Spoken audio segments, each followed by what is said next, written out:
Hi everyone, and welcome back to another Damn Canada video by me, Dee Dee. With Damn Canada, we like to cover all the lesser known murder, mystery, and mayhem cases that go on here in Canada and Canada only. So today, I just want to dive right into this video because it, of course, is my main focus. And then at the end, I will have a few things I want to say and my thoughts and everything, if you want to stick around for that. Meagan Rose Pilon was born on October 6, 1997 in Sudbury, Ontario. Growing up, Meagan was described by literally everyone as bubbly, energetic, a very talkative person, just loved being around people, and just a simply amazing person. But unfortunately, when Meagan was just 6 years old, devastation struck her family. Meagan's mother had bipolar disorder and also suffered from addiction. She was clean for about 2 years, but unfortunately, a relapse did happen, and just with far too many addiction cases, that relapse was her last. She was found in the Canadiana motel where she had passed by an apparent overdose. 6 years old, and Meagan had already suffered one of the biggest losses a human can suffer in their life. And of course, it devastated her. Her father, Mark Pilon, from then on raised her as a single parent. And from what I've read, he did absolutely everything he could to make sure Meagan was on the right path. Once Meagan's mother passed, Mark felt that she needed a mother figure in her life. So Meagan started spending tons of time with her grandmother, and they ended up developing an extremely close bond. Mark even put Meagan into the youth mentoring program Big Brothers Big Sisters in Greater Sudbury, which is a huge organization. You've probably heard of it, but it's basically a charity organization that is based on mentoring at-risk youth, and the at-risk part covers a broad range of things. So it basically stands for at risk of not reaching their full potential. And even the director of the program that met Meagan when she first started there said that she was just full of spunk and energy. It's also said Meagan was very musically inclined. She was noted to have loved music and also played the guitar, and she even wrote some of her own songs. And she must have been so young when she did this. She just seemed like a very impressive person. Meagan was also in a youth rock group, which she is also noted to have loved as well. And honestly, just knowing this little bit of information about Meagan just gives me the impression that she was just bursting with potential. As Meagan started growing into her teen years, Mark decided when she was 14 years old to tell her the truth about how her mother truly passed, meaning the overdose. Of course, Meagan deserves to know what happened to her mother, and at 14 years old, that's probably one of the best times to start telling your children about the potential harms that come with alcohol and drugs. So in my own thoughts, I think Mark probably did this to make sure Meagan didn't have the same outcome as her mother. But anyways, as things usually go when a young girl is getting into her teens, Meagan started to rebel, I guess you could say. Meagan and her father started to argue a lot. And Meagan mentioned to one of her friends that she wasn't getting along with her father.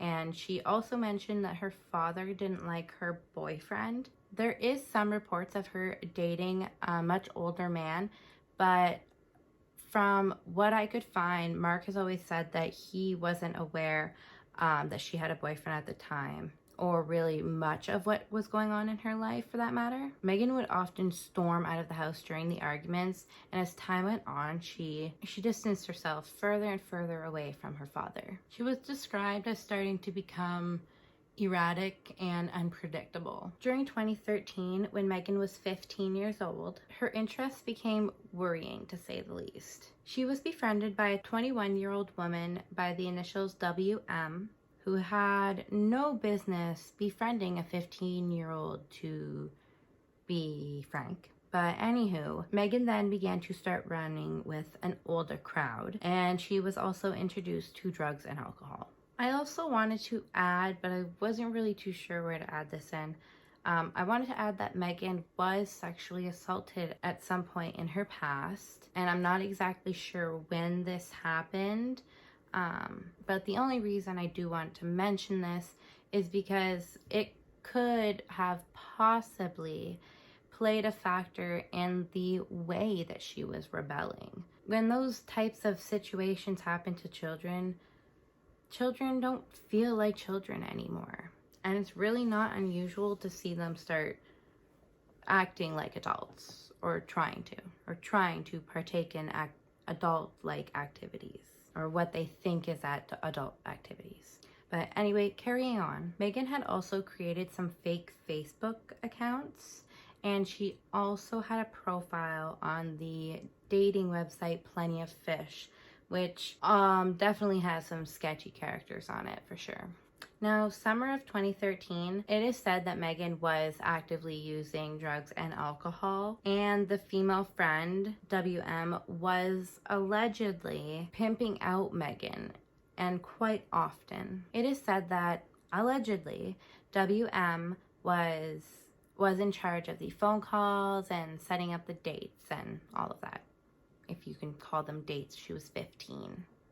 And it was proven that one of the men she was with before her disappearance was over the age of 35, a successful local businessman, and had a wife and children.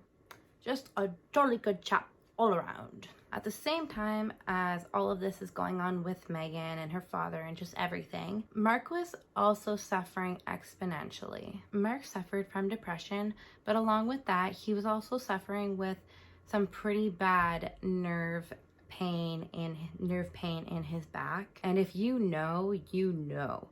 I don't have to sit here and explain how back pain can literally turn your life upside down. So late August, Mark finally made the decision to go ahead and get surgery done on his back. And at that point, Mark was pretty worried about going to get surgery and leaving Meagan alone. So much so that he even tried to arrange that Meagan would go and spend some time with her aunt in Calgary, get away from all of this, which probably would have been so good for her. But unfortunately, that didn't work out. Meagan did refuse to go, so she stayed here in Sudbury. Now, I do believe that Meagan's grandmother was keeping an eye on her and checking up on her while Mark was in the hospital. That was just the impression I got from reading sources and such. Now, Meagan and her father's relationship wasn't anything tumultuous. Meagan still loved and cared for her father, and she still kept in contact with him every day. And while Mark was in the hospital, she visited him a total of 3 times. And Meagan seemed perfectly normal the first 2 visits. She was happy, chatty, and she stayed for a nice amount of time. But on the 3rd visit, things were different. When Meagan arrived at Health Sciences North, which is Sudbury's hospital name, Mark immediately noticed that Meagan seemed intoxicated. And he had this strong feeling that something was wrong. She wasn't the same as the first 2 visits, and the length of time that she stayed was also shorter than the others. She hugged her father and said, "I love you," and promised to visit him again soon, before heading out of his hospital room door, down into the main lobby, and out the front doors of Health Sciences North. Mark peered down from his hospital room window, which overlooked the front entrance, and watched as Meagan left while a feeling of absolute dread just poured over him. Meagan exited the front doors and walked to a dark green muscle car and drive away. Mark couldn't shake the feeling that something was extremely wrong. In the following few days in the hospital, Mark tried calling home to get a hold of Meagan, but all calls were left unanswered. His feeling of dread was starting to make sense. For the next 3 days, Mark tried to get a hold of Meagan, but all attempts were left empty. After those few days passed, Mark did file a missing person report with the Sudbury police over the phone. They did not, however, visit him in person and take a formal statement. Now, since Mark was in the hospital recovering with 23 stitches, he couldn't physically go out to search for Meagan, which, just thinking about that, I can't imagine how he was feeling. That is a nightmare. But Mark did all he could from where he was, and he called his family, called friends, called locals, and got everyone out searching for Meagan, trying to find any trace of her. He also was able to access the one public access computer that the hospital had, and he tried to contact Meagan through through her Facebook page, but those attempts were also left empty. Now, Mark also had someone check his house in case the absolute worst happened and Meagan was inside, passed away, but her body was not inside the house. When Mark was able to leave the hospital and go back to his home and see it for himself, he entered into an extremely questionable scene. Mark's home was trashed. Furniture was thrown around, a table was flipped upside down, there was stuff everywhere, but nothing was missing except for Meagan. Her health card, her birth certificate, her debit card were all left at home. And at this point, police still had not reached out to Mark to take a formal statement. Mark said that about 4 or 5 days passed from when he made his phone call to when a police officer came and met him in person to take the formal statement. And when questioned about this in an interview, Detective Staff Sergeant Jordan Buchanan, I looked it up this time, so he stated that while it took days for an officer to visit Mark to take a statement, Meagan's information was in the system. Typically, we get a lot of missing persons from that age group, and a week is a common length of time for a detective to meet a family member in such a case. Therefore, Mark's call that his 15-year-old daughter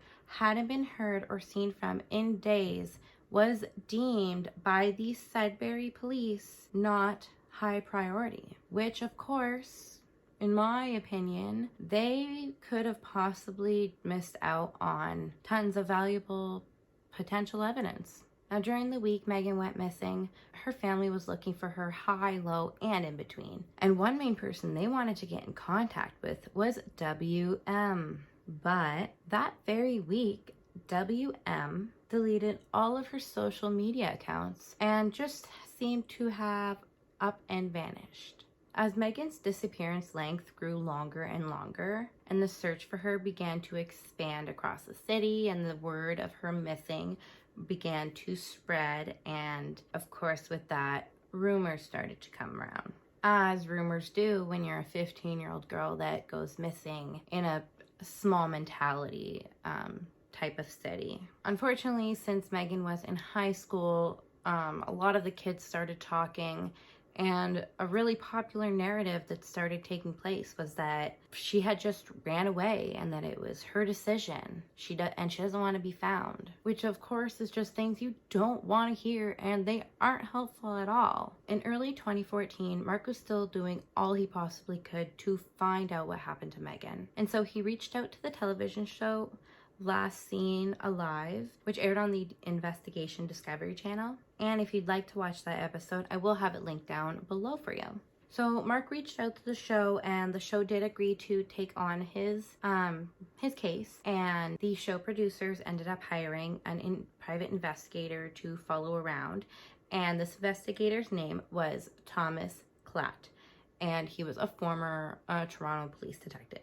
The episode just basically follows Thomas Klatt around while he does his detective work. They go and search the downtown area and question the people around there in the regular drug dealing area, and eventually they start talking about WM. Tom Klatt then goes on to visit some other locals and question them on the type of person that WM is. And one man stated, "She will stab you in the back when you least expect it. She cuts everybody down." And another man said, "She has given me every reason to believe that she knows where Meagan is, and she's just not telling us anything."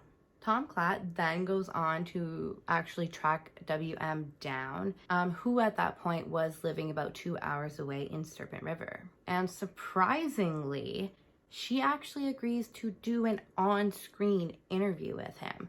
that we do get to see snippets of. The footage is definitely cut shorter to obviously fit the timeline of the TV show. So we don't get to see the full interview, but we do get a good sense of what goes on. So Thomas Klatt basically just goes on to ask all of the main questions that we want to know, starting with, do you know where Meagan is?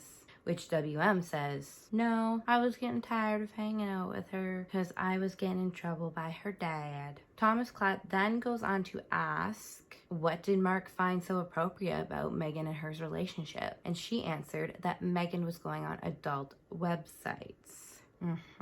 Thomas then goes on to ask her if there was anyone regular that Meagan was seeing, and WM replies with there being about 5, meaning 5 men she saw regularly. And then Thomas goes on to basically call her a liar and tells her that people are saying that she's been pimping Meagan out. And WM's voice pitch heightens and she says, no, I wasn't pimping her. Then she goes on to say that there was one guy who she didn't remember his name because he had told them 3 different names, but he was a regular of hers, and he was a white man about 5'8" and drove a white pickup truck. And the only reason I laugh at that is because it's kind of a pretty typical description, but he was real. Thomas Klatt actually ends up going to track down this guy and set up a little sting operation by posing as a young woman on one of the websites that man was on. And once the man is confronted, Thomas asked him if he knows where Meagan is. And of course the man says absolutely no idea, but adds, I meet her with her friend. And then Thomas goes on to ask, who's the friend? Which the guy snaps back saying, I'd rather not tell you. And then Thomas Klatt starts putting on the pressure and saying, you'll probably want to, or otherwise I'll be speaking with your wife. Yes, get him. And that's pretty much where that episode ends. So of course, awareness for these types of things is so important and can play such a big difference. And Mark was really hopeful that this bring more attention to Meagan's case. And it did, but it also resulted in a lot of terrible rumors coming through.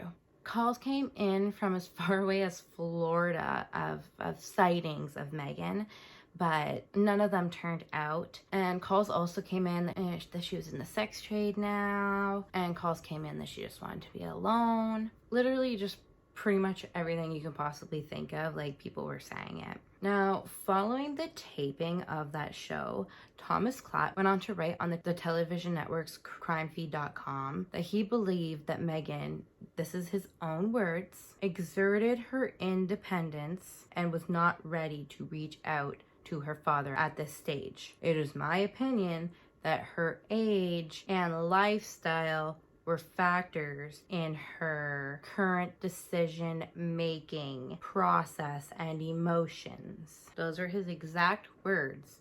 And sir, if you are watching, that is a really thing to say.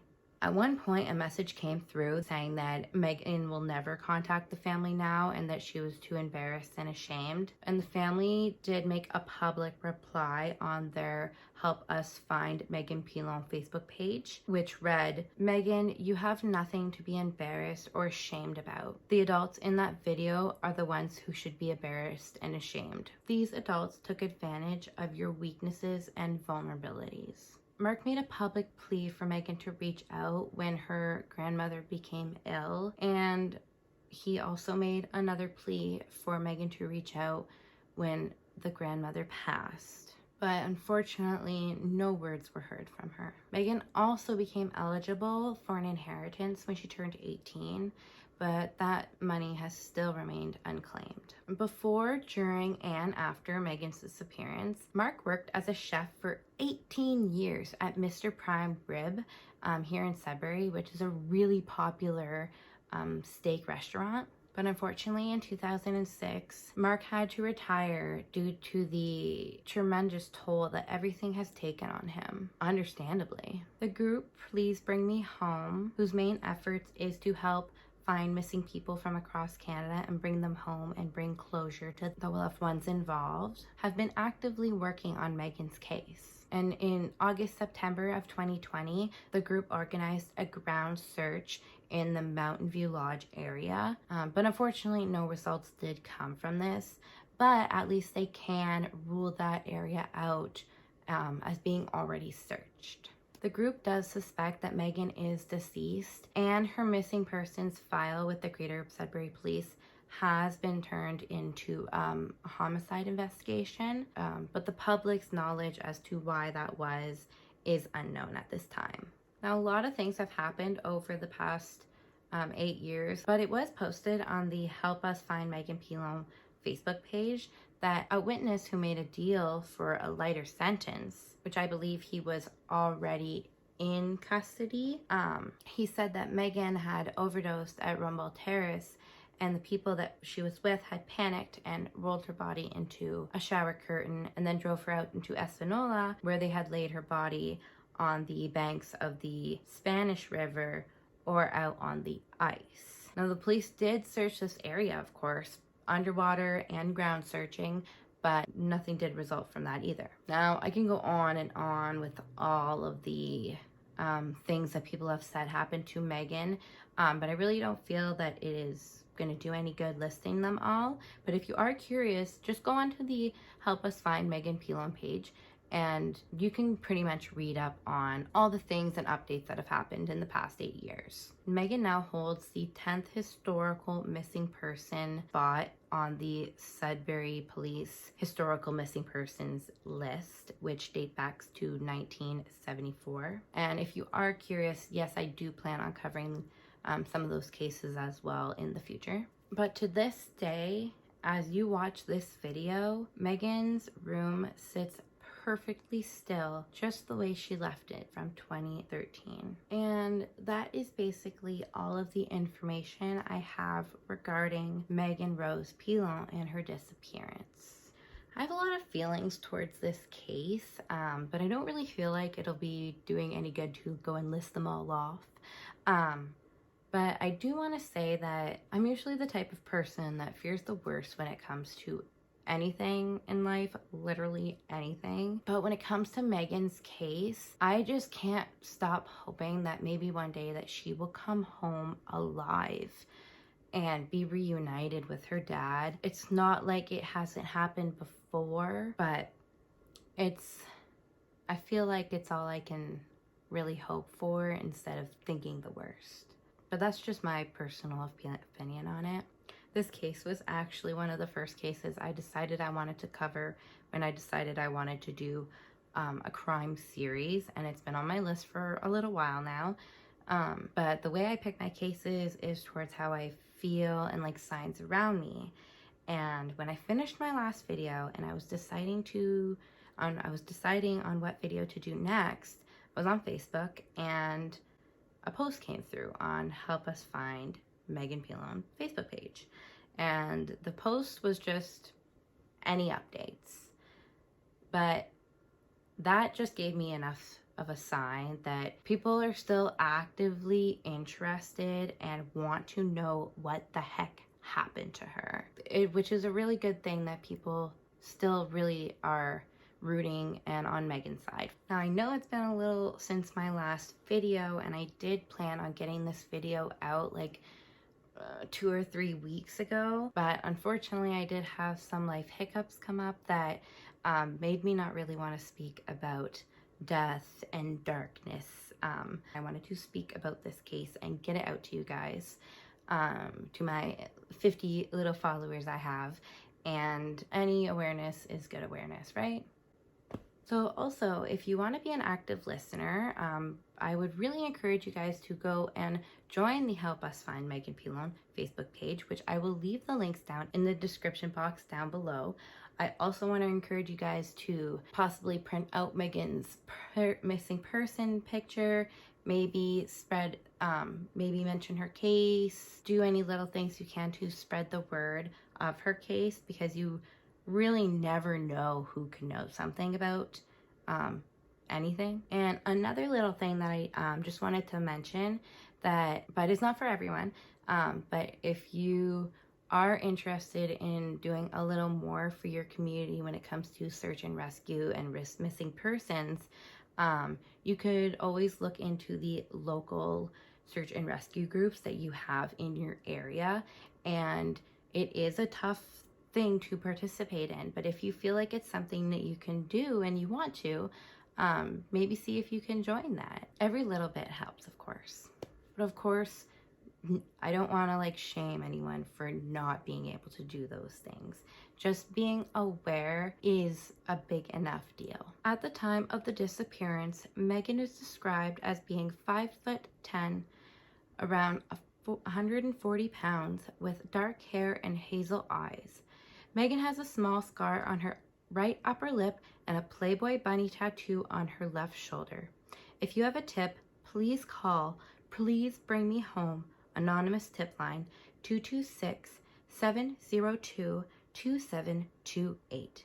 You can also visit pleasebringmehome.com. You can also reach out to the Greater Sudbury Police at 705-675-9171, extension 2380. If you'd like to also make an anonymous tip, you can contact the Crime Stoppers at 705-222-8477. And that's it. That's all I have for you guys today for this video. I, of course, want to thank you so much for taking your time out of your day to listen to Meagan's story and become more aware. If you want to do more research and read up on more information on Meagan's case, I have all the sources that I've looked into or even opened up in the description box down below for you guys to go and search through. And I just want to add that if you are getting something out of my videos, feel free to subscribe and throw a like up. Apparently a lot of people have been subscribing and then returning at a later date to realize that they're not subscribed. So I just want to throw it out there that if you are a regular viewer and you do think that you're subscribed, maybe just check to make sure so that you don't miss another one of my unscheduled videos. And that's all. That's it. Stay safe out there, guys. Have a good one.